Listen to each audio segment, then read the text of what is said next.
கடந்த வாரம் கன்னியாகுமரியில் கண்ணாடி பாலம் திறப்பு விழா நடைபெற்றுச்சு.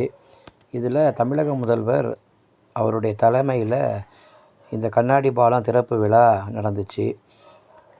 உலகத்திலேயே முதல் முறையாக கடலுக்கு மேலே கடல் தெரிகிற மாதிரி ஒரு கண்ணாடி பாலம் அமைக்கப்பட்டது அப்படின்னா கன்னியாகுமரி கண்ணாடி பாலம்தான். இது விவேகானந்தர் மண்டபத்தையும் திருவள்ளுவர் சிலையையும் இணைக்கக்கூடிய ஒரு பாலமாக இந்த பாலத்தை அமைச்சிருக்காங்க. இதில் இந்த விழாவில் கலந்துக்கிட்ட முதலமைச்சர் ஒரு அறிவிப்பை வெளியிட்டார். ஏற்கனவே பொதிகை இப்படின்னு சொல்லி ஒரு சில பெயர்களோடு குறிப்பிட்டு படகுகள் விவேகானந்தருடைய பாறைக்கும் திருவள்ளுவர் சிலைக்கும் பயணிகளை ஏற்றிட்டு போகிறதும் வரதுமாக இருக்குது. இதோடு கூட இன்னும் ஒரு 3 படகுகளை கொடுக்க போகிறோம் அப்படின்னு சொல்லியிருந்தார். அந்த 3 படகுகளுக்கும் 3 பெயரை வைக்க போகிறோம், ஒன்றுத்துக்கும் ஒவ்வொரு பேருன்னு சொல்லி ஒரு 3 பெயர்கள் சொல்லி, அந்த பெயர்களில் ஒரு பெயர் கர்ம வீரர் காமராஜருடைய பெயரும், இன்னொரு படகுக்கு மார்ஷல் நேசமணி அப்படிங்கிறவருடைய பெயரும், இன்னொரு படகுக்கு ஜியு போப் அப்படிங்கிற ஒரு பெயரும் வைக்க போகிறோம் அப்படின்னு சொல்லிகிட்டு இருக்காரு. இந்த விஷயந்தான் நான் சொல்ல போகிற பதிவு.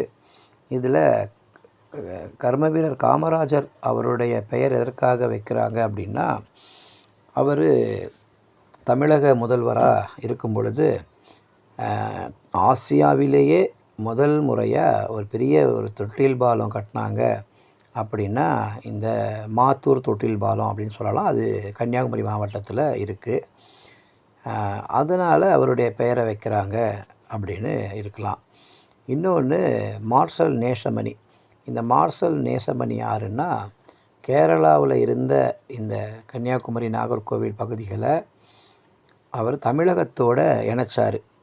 அதுக்கான நாள் தான் நவம்பர் 1ஆம் தேதின்னு சொல்லி வருஷம் வருஷம் அந்த ஊர் மக்கள் இந்த நாளை கொண்டாடுவாங்க. அப்படி தமிழகத்தோடு கன்னியாகுமரி நாகர்கோவில் இதெல்லாம் இணைஞ்சதுக்கு மிகப்பெரிய ஒரு காரணம் மார்ஷல் நேசமணி. அதனால் அவருடைய பெயரை ஒரு படகுக்கு வைக்கிறதா முதல்வர் அறிவிச்சிருந்தார். அதில் மிக முக்கியமாக ஜியு போப் அவருடைய பெயரை வைக்கிறேன் அப்படின்னு சொல்லியிருந்தார். ஜியு போப் அப்படின்றாலே ஒரு கிறிஸ்தவருடைய பெயர். இந்த கிறிஸ்தவருடைய பெயர் எப்படி இந்த படகுக்கு வைக்கிறாங்க அப்படின்னா, இந்த ஜியு போப் உண்மையிலேயே கிறிஸ்தவ மதத்தை தான் பரப்புறதுக்கு தமிழ்நாட்டுக்கு வந்தவர் ரொம்ப தமிழ் மேலே ரொம்பவே ஆர்வம் அதிகமாகி திருக்குறளை முதல்ல தமிழில் மொழிபெயர்ப்பு செஞ்சவர் ஜியு போப்பு. அதுக்கு அடுத்தபடியாக திருவாசகம், நாலடியார் இப்படியெல்லாம் தமிழ் சம்பந்தப்பட்ட நிறைய நூல்களை அவர் தமிழில் மொழிபெயர்ப்பு செஞ்சுருக்காரு இந்த ஜியு போப்பு. தமிழ் மேலே ரொம்ப பற்றும் ஆர்வமும் கொண்டவர்.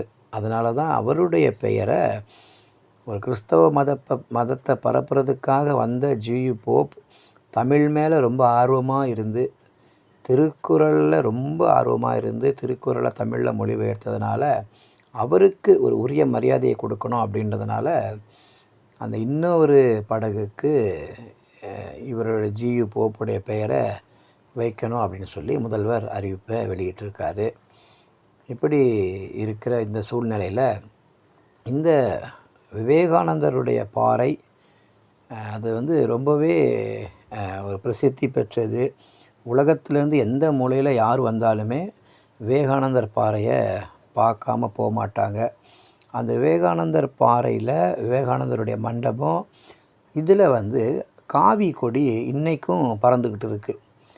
அதனால தான் கலைஞர் அப்போவே அவருடைய ஆட்சியில் இருக்கும் பொழுது ஒரு இந்தியாவுடைய ஒரு தமிழகத்துடைய கடைசி பகுதியிலையும் காவி கொடி பறந்துட்டு இருக்குது அப்படிங்கிறத உடைக்கணும் அப்படின்றதுக்காக தான் இவர் திருவள்ளுவர் சிலையை கன்னியாகுமரியில் விவேகானந்தர் பாறைக்கு மிக மிக அருகில் திருவள்ளுவர் சிலையை அவர் நிறுவினார். ஏன்னா இந்த இடத்துலையும் உலக பொதுமறை நூலான திருக்குறளை நம்ம உலகுக்கு தந்தவருடைய ஒரு சிலை இருக்கணும் இந்த தமிழகத்துடைய ஒரு பகுதி முடிகிற இடம் அது காவியில் போய் முடிஞ்சிடக்கூடாது. காவிங்கிறது அந்த நிறம், அதில் போய் அது முடிஞ்சிடக்கூடாது அப்படின்றதுக்காக அந்த இடத்துல ஒரு திருக்குறள் உலக பொதுமுறையை தந்த ஒருத்தருடைய சிலை இருக்கணும் அப்படின்னு சொல்லி 133 அடி உயரத்துக்கு இந்த வள்ளுவர் சிலையை கலைஞர் அப்போதைய முதல்வராக இருந்தவர் அதை நிறுவினார். இப்போதைய இருக்கிற அவருடைய மகன் இந்த 3 படகுகளுக்கும் 3 பெயர்களை வைத்திருக்காரு. அதில் முக்கியமாக ஒரு கிறிஸ்தவருடைய பெயரை வச்சதுக்கான காரணமும் இந்த ஒரு விஷயந்தான். அவங்க தமிழ் மேலே கொண்டிருந்த ஆர்வம் தான் அவர் ஜியு போப்புடைய பெயரை வைக்கிறதுக்கு உந்துதலாக இருக்குது. தமிழகத்துடைய ஒரு கடைக்கோடி பகுதியும் காவி நிறத்தில் போய் முடிஞ்சிடக்கூடாது, அங்கிருந்து பகுத்தறிவு தொடங்கணும், அங்கிருந்து உலக மக்களுக்கு சிந்தனை உருவாகணும் அப்படிங்கிற ஒரே எண்ணத்தினால தான் வள்ளுவன் சிலை, திருவள்ளுவர் சிலையை நிறுவினார் முத்தமிழறிஞர் டாக்டர் மு. கருணாநிதி அவர்கள்.